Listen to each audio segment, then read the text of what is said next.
Grins and Griffins.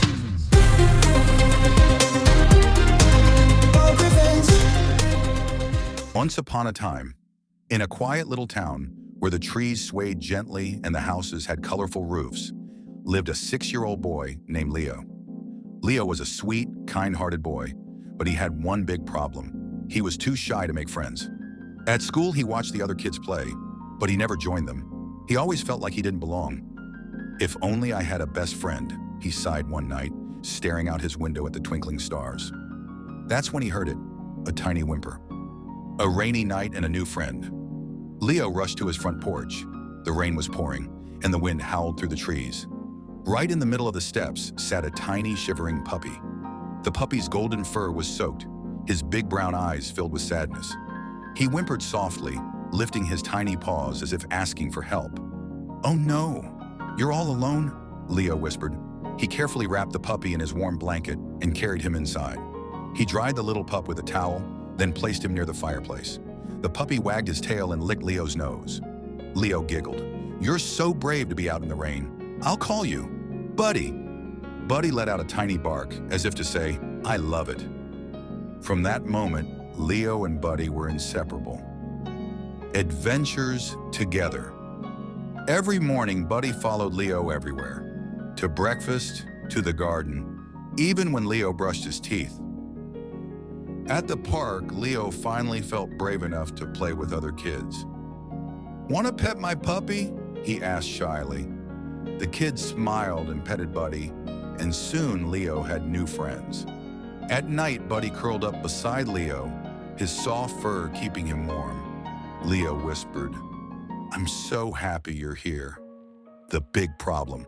One afternoon, while playing at the park, Leo saw a big sign on a tree. "Lost dog, reward if found." Leo's heart sank. The picture on the sign looked exactly like Buddy. "No, Buddy has a family," he whispered. Tears welled up in his eyes. He didn't want to lose his best friend, but he also knew what he had to do. The hardest choice. That evening, Leo held Buddy close. "I love you, Buddy, but I have to find your real family."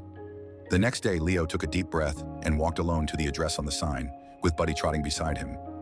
He knocked gently on the door. A kind old man answered the door.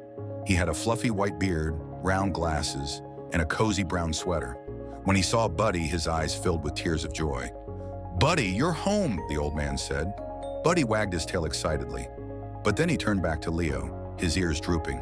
Leo tried to be brave, but his eyes stung with tears. "Goodbye, Buddy," he whispered, turning to leave. A surprise ending. "Wait, young man," the old man called. Leo turned around. The old man knelt beside him and smiled. "Buddy told me all about you." Leo blinked. "He did?" The old man chuckled. "Well, not with words, but I can see it in his eyes. Buddy ran away because he was lonely. But now I know he's already found his real home. With you." Leo gasped. "You mean I can keep him?" The old man nodded. "If you promise to love him forever." Leo hugged Buddy tightly, laughing through his happy tears. "I promise!" Buddy jumped up, licking Leo's face, his tail wagging faster than ever. That night, as Leo lay in bed, Buddy curled up beside him, right where he belonged. And for the first time ever, Leo didn't feel alone. He had his best friend, forever. And that's how brave Buddy and little Leo proved that kindness and courage can change lives. Even when Buddy was lost and scared, he never gave up. He trusted Leo, and that led him back home. Always remember, friendship, kindness, and bravery make the world a better place. See you all in the next story, kids. Until then, keep smiling and spreading kindness. Bye-bye.